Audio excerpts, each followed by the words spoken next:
The House has a tradition when major figures are gunned down to express empathy. I didn't quite anticipate what we saw the last week when Ilhan Omar went on national TV. She was asked about some of her comments, saying that he sort of deserved what he got. She doubled down on it, just as I'd expected. Of course, had the ubiquitous Jasmine Crockett. But like everything Jasmine Crockett says, you have to double check because she is a chronic liar. AOC came in and basically said, I'm not going to be in a position where I have to support Charlie Kirk's legacy. Nobody was asking her to. All people were trying to do after the death of Charlie Kirk, Representative Crockett, Representative Omar, Representative Ocasio-Cortez, just show a little sympathy. And you failed that basic human test.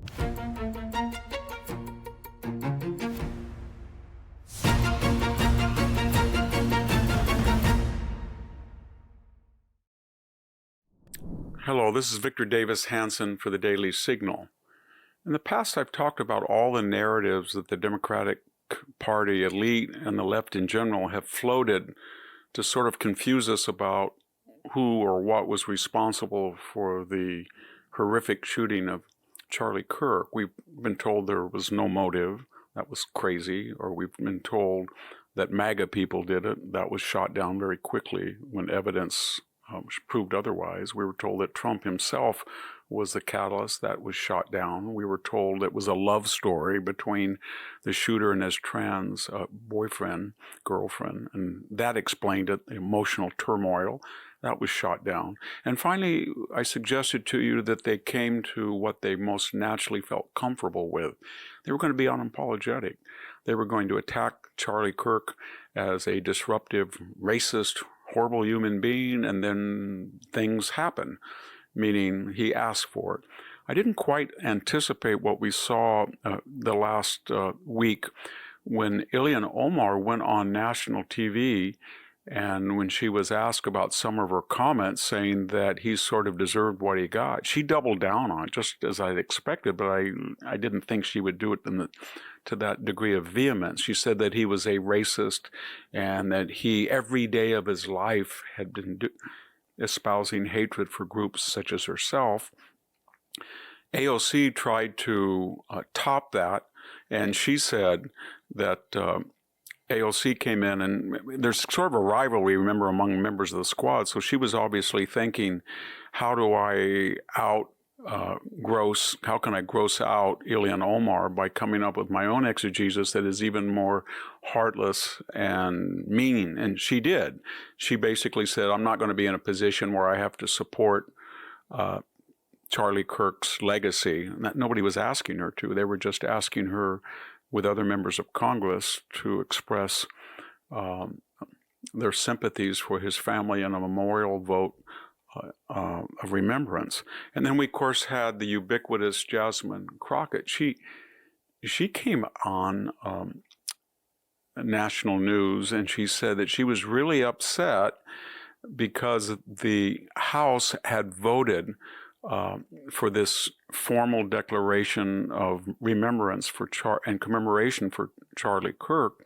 And then she said she was really angry because, in her view, there were only two Caucasians. I haven't heard that word for the Russian caucus in a long time. It's sort of been relegated to the dustbin. She's used the word, or Ilhan Omar used the word dustbin, but in this case, it's apt. It's kind of has the same fossilized, anachronistic sound as Negro does, Caucasian, but she used it nevertheless. And she said only two. But like everything Jasmine Crockett says, you have to double check because she is a chronic liar. And in this case, there was 95 House members voted not to sign that that letter of commemoration and sympathy. And she says only 95 chose not to sign it. And she says only two Caucasian. That's false, because included in that group were the people who voted against it. And she may mean that applied to those who voted against it. But there was a greater number that never showed up by intent or voted present. You add them all together, Represented Crockett. There was 118 House members who said they were not going to put their name or not show up or not vote on anything that expressed sympathy for the passing of Charlie Kirk. And in that 118, there were plenty of people of so-called white legacies. But here's the point. The House has a tradition when major figures, political or in the media or in the popular culture, are gunned down to express empathy. One of the more horrific things that happened recently was in Minnesota when the Speaker of the Minnesota Legislature and her husband were gunned down by he was a private citizen angry over abortion, and he shot both of them, and he also wounded another legislator and his spouse. And the point I'm making is the House got together almost immediately and expressed their sympathy and outrage and condemned that shooting, and 424 to 0 was the vote. So every single Republican went on record that saying this is atrocious that a gunman shot these very liberal Democratic legislators in the state of liberal Minnesota. Nobody argued and said, well, the shooter was against abortion, or, well, maybe he wasn't right-wing because Tim Walz seemed to have appointed. There was none of that. All that mattered was this was a horrific act, and everybody felt bad for the families, but more importantly, outraged that anybody would use violence for political purposes. So all people were trying to do after the death of Charlie Kirk, Representative Crockett, Representative Omar, Representative Ocasio-Cortez, just show a little sympathy. Just put away the politics, and you failed that basic human test. And you not only failed it, you did something even worse. You kept saying that he was a racist, and he was a racist every day, and he was mean-spirited, etc., etc. And then you did not give one shred of evidence. You didn't produce a written document. And when we have seen people who have quoted him, they misquoted him.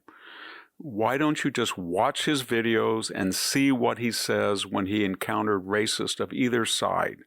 And he always opposed that.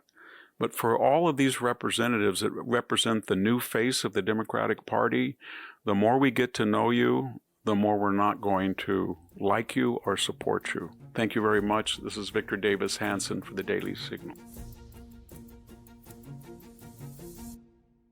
Thank you for tuning in to the Daily Signal.